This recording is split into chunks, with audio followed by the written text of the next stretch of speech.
दानिश सिद्दीकी की ये हादसाती मौत जो है एक बहुत ही दुखद और बहुत अफसोसनाक है। जिस तरह का जर्नलिज़्म उसने किया है, उसने अपने पूरे कैरियर में हर जगह मज़लूमों की आवाज़ को उठाया है। जहाँ भी ख़बरों को दबाने की कोशिश की गई और जहाँ भी उत्पीड़न लोगों का किया गया, जहाँ भी अत्याचार लोगों पर किया गया, वहीं पर दानिश सिद्दीकी ने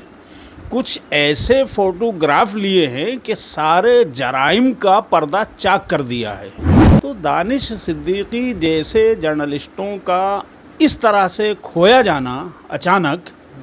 जाहिर सी बात है, शॉकिंग तो है। जो सत्ताधारी टोले के अंधभक्त हैं वो ज़रूर खुशियाँ मना रहे हैं उसके मरने पर, चूँकि उन्हें इसलिए खुशियाँ हो रही हैं कि उनके पापों की पोटलियों को वो खोलते रहता था वक्तन फ़वक्तन, तो वो तो खुशियाँ मना रहे हैं, चरागा कर रहे हैं। सबसे पहली बात तो ये है कि दानिश सिद्दीकी की ये हादसाती मौत जो है एक बहुत ही दुखद और बहुत अफसोसनाक है। मैं उसके वालिदैन को, उसके घर वालों को अपनी तरफ से ताज़ियत पेश करता हूँ उसके लिए। और इत्तफ़ाक़ है कि मुझे ये नहीं मालूम कि दानिश जो है वो यहीं गफ़्फ़ार मंजिल जामिया नगर का है, जबकि गफ़्फ़ार मंजिल से तो एक ज़माने में तो बहुत करीबी मेरा ताल्लुक़ रहा और उसके वालिद साहब से भी दुआ सलाम है, वो भी वाकिफ़ है मुझसे, मैं उनसे वाकिफ़ हूँ अच्छी तरह, क्योंकि उनके एक पड़ोसी थे जो मेरे बहुत अज़ीज़ दोस्त थे, मरहूम हो गए, अल्लाह जन्नत दे उन्हें। तो अख्तर सिद्दीकी साहब उनके बहुत यार गार कहिए कि सुबह शाम के मिलने जुलने वाले, हर वक्त के साथ बैठने उठने वाले, उस तरह का उनका बड़ा करीबी ताल्लुक़ उनसे था। तो उस वजह से शायद मुझसे भी थोड़ा बहुत दुआ सलाम कभी हो जाती थी। लेकिन वैसे बहरहाल वो मुझे जानते थे, मैं उन्हें जानता था। तो उस एतबार से एक तरह से कहिए कि चिराग तले अंधेरा वाली बात थी कि मैं दानिश सिद्दीकी को कभी ये नहीं पता चला कि ये अख्तर सिद्दीकी साहब का बेटा है। अख्तर सिद्दीकी जामिया के एजुकेशन डिपार्टमेंट में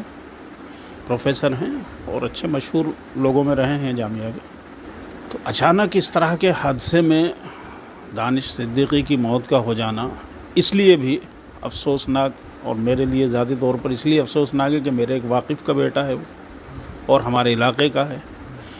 और फिर इससे आगे बढ़ कर के जो उसका पिछला बैकग्राउंड है, जिस तरह का जर्नलिज़्म उसने किया है, उसने अपने पूरे कैरियर में हर जगह मज़लूमों की आवाज़ को उठाया है। जहाँ किसी पर अत्याचार हुआ है, उत्पीड़न हुआ है, या जिन ख़बरों को दबाने की कोशिश की गई है, चाहे वो सरकार की तरफ से हो, चाहे वो दबंगों की तरफ से हो, चाहे किसी भी तरफ से हो, या इंतज़ामिया की तरफ से हो, पुलिस प्रशासन की तरफ से हो, जहाँ भी ख़बरों को दबाने की कोशिश की गई और जहाँ भी उत्पीड़न लोगों का किया गया, जहाँ भी अत्याचार लोगों पर किया गया, वहीं पर दानिश सिद्दीकी ने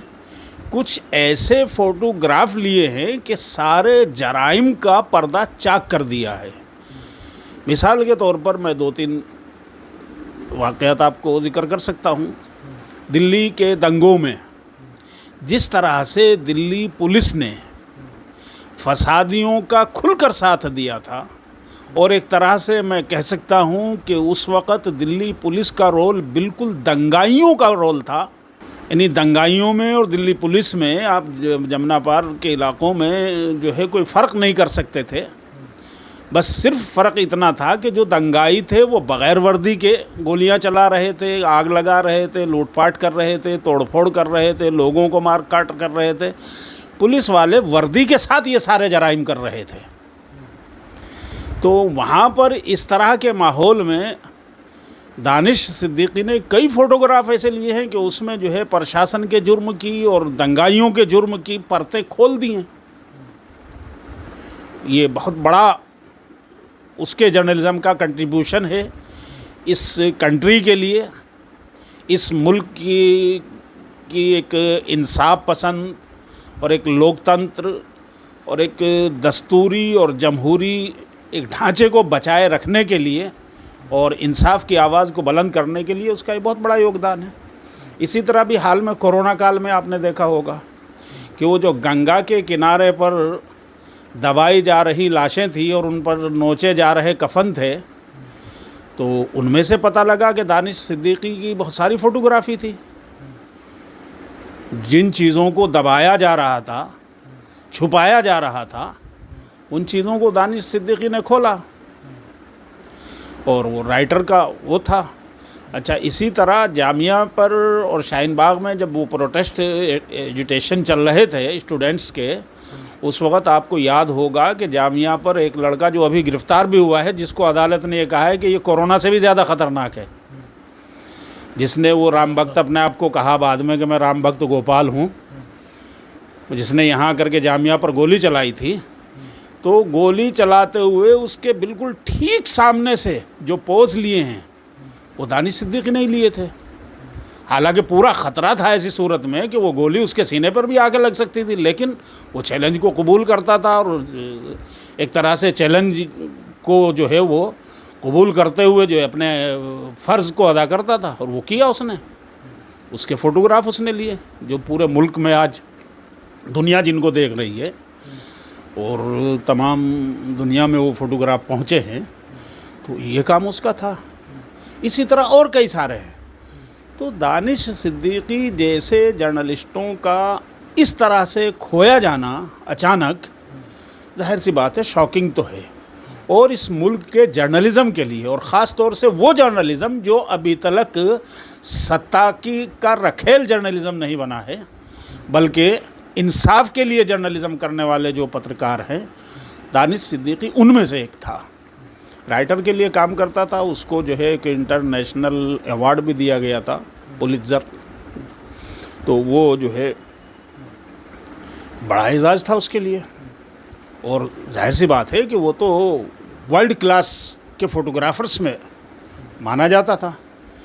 तो वहाँ अफ़गानिस्तान में किस तरह से वो गया है, किसने भेजा है, क्यों गया है, ये सब चीज़ें अभी मुझे नहीं मालूम है तफसीलात। लेकिन उसके मरने पर अफसोस बहुत हुआ, पूरे मुल्क के जर्नलिस्टों को हुआ, ख़ास तौर से जो इंसाफ पसंद, हाँ जो अंधभक्त हैं,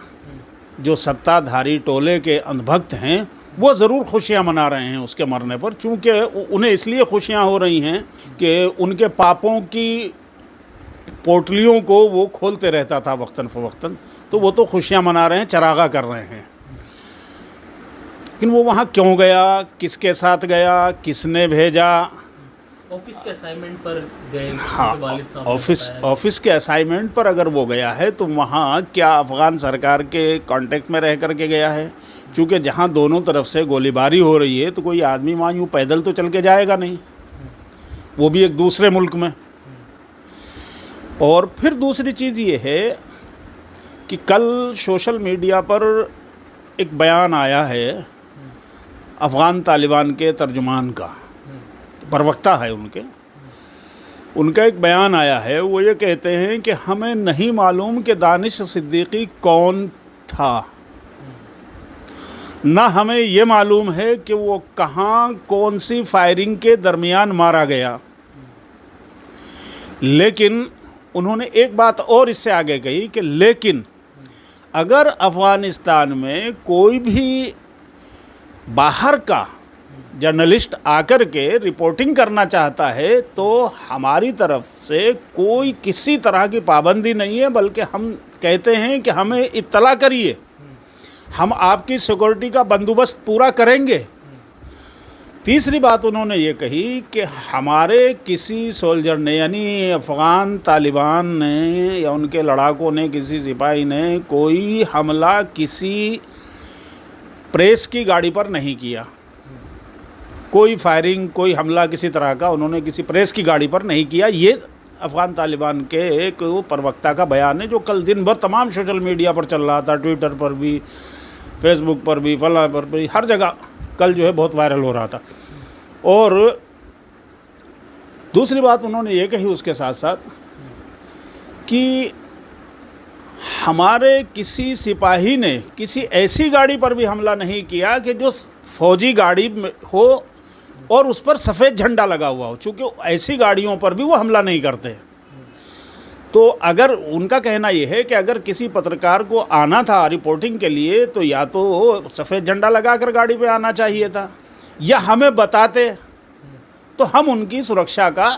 की व्यवस्था करते, पूरी उनका इंतज़ाम करते। लेकिन अभी तक वहाँ से इससे ज़्यादा किसी को कोई ख़बर नहीं है, उसके घर वालों को भी शायद इससे ज़्यादा ख़बर नहीं है। कल वो एक मीडिया चैनल से बात कर रहे थे, मैंने वो सुनी थी,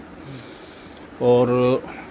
मेरे ख़्याल से उनकी तरफ से ज़्यादा जो कोशिश कर रहे हैं वो आतिफ़ रशीद कर रहे हैं, क्योंकि आतिफ़ रशीद जो है, मैं अपने दोस्त अज़ीज़ दोस्त का हवाला मैंने दिया, आतिफ़ रशीद उनके बेटे हैं। आतिफ़ रशीद के वालिद के और अख्तर सिद्दीकी के बहुत गहरे ताल्लुकात थे, इसीलिए आतिफ़ रशीद के लिए कहते नज़र आए आपको उस कैमरे पर कि मेरे सगे चचा की तरह है और दानिश मेरे सगे चचाजाद भाई की तरह था। बहरहाल वो कोशिश कर रहे हैं उस सिलसिले में उनकी। लेकिन अब इसमें इस बयान के बाद एक सवाल खड़ा हो गया है, क्या इसमें अफ़गान सरकार की लापरवाही रही? जाहिर सी बात है, अफ़गान सरकार की भी लापरवाही है, और कहीं ना कहीं मैं तो समझता हूँ कि हमारा जो हिंदुस्तानी जो अमला है वहाँ पर, उसकी भी कहीं ना कहीं लापरवाही है कि भाई हमारा एक हिंदुस्तानी, और वो भी ऐसा हिंदुस्तानी कि जो जर्नलिज़म में एक मोतबर नाम है, जिसको इंटरनेशनल जर्नलिज़म बिरादरी में जो है एक अहमियत जिसको हासिल है, उसको आप किसके साथ जाने दे रहे हैं, किसके हवाले कर दे रहे हैं? क्या उसको आप ऐसे ही किसी के हाथ सौंप करके मौत के मुंह में धकेल देंगे? तो ये तो हमारे अपने लोगों की भी जिम्मेदारी है कि वो वहाँ पर अगर रिपोर्टिंग करने जा रहा है तो उसकी रिपोर्टिंग के लिए जो हमारा पूरा वहाँ पर एम्बेसी और पूरा अमला और हमारे सैकड़ों की तादाद में दूसरे लोग भी जो वहाँ पर तमाम हमारे प्रोजेक्ट्स को देख रहे हैं और सरकार की तरफ से ज़िम्मेदार लोग हैं, तो जो लोग इस डिपार्टमेंट के ज़िम्मेदार हैं तो उनकी ड्यूटी थी, उनकी ज़िम्मेदारी थी कि वो इस चीज़ को समझते कि और वो देखते कि उसकी जान की सुरक्षा के पूरे इंतजामात करते या उसको रोकते वहाँ जाने से कि भाई देखो अभी हालात इस तरह के हैं कि वहाँ पर जाने में जान का ख़तरा है, और हम अभी यहाँ पर इस पोजीशन में नहीं है कि कोई इंतज़ाम कर सके, लिहाजा तुम वहाँ मत जाओ। उनकी ड्यूटी थी, उनको रोकना चाहिए था। लेकिन समझ में नहीं आता कि वो किसकी गाड़ी में गए, अफ़गान सरकार की गाड़ी में गए या किसी और की गाड़ी में गए। भाई पैदल तो आदमी जाहिर सी बात है जाने से रहा, और वो तालिबान जो कह रहे हैं वो तो कह रहे हैं कि हमारा जो मुकाबला हुआ वो तो हमने उनकी जो अफ़गान दस्ते हैं फ़ौज के, उनसे उनका मुकाबला हुआ, उन पर हमला किया उन्होंने। तो ये सारी चीज़ें जो है मैं समझता हूँ कि गवर्नमेंट ऑफ इंडिया को इस मामले में एक मुकम्मल इंक्वायरी करानी चाहिए, और जो लोग ज़िम्मेदार हैं उनको कुछ ना कुछ दंड भी देना चाहिए, और आइंदा के लिए अपने लोगों की सुरक्षा का भरपूर इंतज़ाम करना चाहिए इसमें हर एतबार से। इसमें एक सवाल और है, तमाम लोग खैराज अकीदत पेश कर रहे हैं, अफसोस भी जाहिर कर रहे हैं, चाहे वो जाहिर सी बात है, अफसोस तो होगा। प्रधानमंत्री और अमित शाह ने जो है अभी तक एक भी ट्वीट उस पर जो है नहीं किया। ये उनका तजाहुल आरिफाना है। क्या ऐसा तो है नहीं कि उन तलक जो है इतनी अहम खबर ना पहुंची हो कि जिसमें पूरे मुल्क का मीडिया जो है कल से जब से वो मुस्तकिल वो खबर आई है, मुस्तकिल जो है सुबह से शाम तलक हर चैनल पर जो है उसकी खबर आई है। तो ऐसा तो मुमकिन नहीं है कि प्राइम मिनिस्टर के लोग जो है वो प्राइम मिनिस्टर को इससे वाकिफ़ ना करें, या होम मिनिस्टर के लोग या डिफेंस मिनिस्टर के लोग, या जो है फिर हमारे वज़ीर ख़ारजा फॉरेन अफेयर्स मिनिस्टर जो है, किसी की तरफ से भी किसी अफसोस का इजहार ना होना, मैं समझता हूँ कि वो इस बात को भी दर्शाता है कि हिंदुस्तान के मुसलमानों की, ख़ास तौर से उन मुसलमानों की कि जो बीजेपी आरएसएस से कोई ताल्लुक़ नहीं रखते, उनकी जान की कोई वैल्यू, कोई कीमत इनके यहाँ नहीं है। वो कहीं भी चला जाए, कहीं भी मर जाए। हालांकि जग ज़ाहिर है, दुनिया जानती है कि हमारी गवर्नमेंट के जो है अशरफ गनी की सरकार से इतने घनिष्ठ ताल्लुकात हैं, उसको बचाने की हर मुमकिन हमारी सरकार कोशिश भी कर रही है, उसकी लीपापोती भी करने में लगी हुई है। हालांकि अपने मफादात को भी उसमें कुर्बान करने के लिए बहुत गलतियां कर रही है। चूँकि अक्लमंदी की बात तो ये थी कि जब ये दिख रहा है कि अशरफ गनी जा रहा है, वो नहीं बचता। भाई अमेरिका जैसा जब वहाँ से छोड़ के चला गया, नेटो पूरा छोड़ के चला गया, 40 मुल्कों की फ़ोर्स वहाँ से छोड़ के चली गई, जो लाखों की तादाद में फ़ौजी वहाँ थे, उन्होंने तो सब ने अपने भगा लिए। अब तुम जो है अपने सारे मफादात को जो है बलि चढ़ा करके जो है उसकी सपोर्ट में लग गए, जबकि ये देख रहे हैं कि अशरफ गनी जा रहा है, तुम एक मरते हुए को जो है उसके साथ लग के खड़े हो रहे हो और अपने सारे मफादात जो है वहाँ पे कुर्बान करने के लिए तैयार हो, जबकि सामने बिल्कुल साफ दिखाई दे रहा है कि आने वाले कल में वहाँ पर सरकार तालिबान की बनने जा रही है। और तालिबान के ख़िलाफ़ हमारे हिंदुस्तान का मीडिया कितना भी दुष्प्रचार कर ले, लेकिन सच्चाई यह है कि पूरी बैनुल अक़वामी बिरादरी, पूरी इंटरनेशनल बिरादरी तालिबान के वजूद को तस्लीम कर चुकी है और उनकी सरकार को तस्लीम करने के लिए तैयार बैठी हुई है। वो तो उनके चूँकि डायलॉग चल रहे हैं अशरफ गनी की सरकार से, जितना जब तक वो उनके डायलॉग चलते रहेंगे और वो 11 सितंबर की तारीख़ का गालिबन इंतज़ार भी शायद उन्हें है, तो जब तक वो सिलसिले पूरे नहीं होते उनके, उस वक्त तक चूँकि तालिबान का भी कल परसों एक इंटरव्यू आया बहुत तफसील से किसी एक चैनल पर, मैंने तो यूट्यूब पे देखा, 40 मिनट का इंटरव्यू था। उसने बहुत क्लियर कहा कि हम अपने मुल्क की ज़मीन को किसी दूसरे मुल्क के में दहशतगर्दी के लिए इस्तेमाल नहीं होने देंगे, हम अपने मुल्क को, अपने वसाइल को किसी भी तरह किसी दूसरे मुल्क को डिस्टर्ब होने के लिए इस्तेमाल होने का कोई किसी को हक़ नहीं दे सकते, होने नहीं देंगे। और हम सब से मतलब वो पहले की तरह, जिस तरह से उनके यहाँ कोई लचक नहीं थी, तो मैंने महसूस किया कि बहुत लचक के साथ जो है इस बार वो एक नए अंदाज़ में एक नई हुकूमत बनाने जा रहे हैं और यकीनी तौर पर उस हुकूमत को